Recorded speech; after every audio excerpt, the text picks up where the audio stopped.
Friends, how are you? This is one more lesson of Inglês Global Idiomas, and today we're going to learn about active voice and passive voice. Isso mesmo. Nessa aula eu quero te ensinar o que é voz passiva em inglês.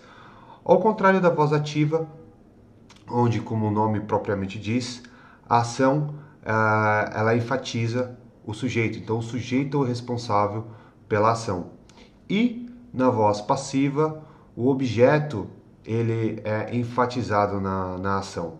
Então, o protagonista na voz ativa é o sujeito e o protagonista na voz passiva é o objeto.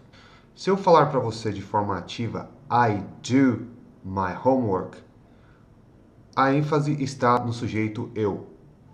Se eu falar a mesma frase na voz passiva, ficará assim: My homework is done by me. Note que a diferença de um para o outro está aqui. No primeiro exemplo, a voz ativa, a ênfase está no sujeito, eu. E na segunda, na voz passiva, a ênfase está no homework. Na voz passiva, você sempre tem que usar o verbo to be e o verbo seguido do verbo to be no particípio, ou seja, na terceira coluna do verbo. Nesse caso, do homework, the homework is verbo to be, done, terceira coluna do verbo to do, do particípio, by me. E você sempre adiciona o by, que é a preposição que se refere a quem fez a ação. Então, é preciso saber que na voz passiva você sempre vai usar o verbo to be e o verbo na terceira coluna do particípio.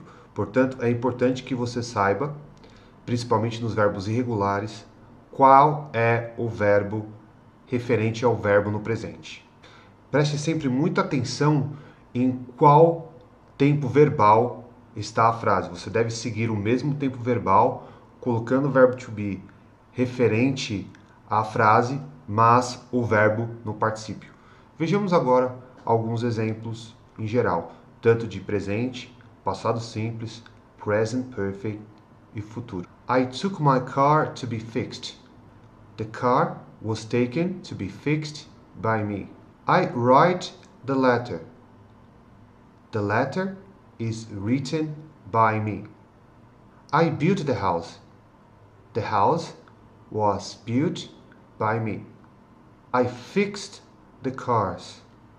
The cars were fixed by me. She has done her homework. The homework has been done by her.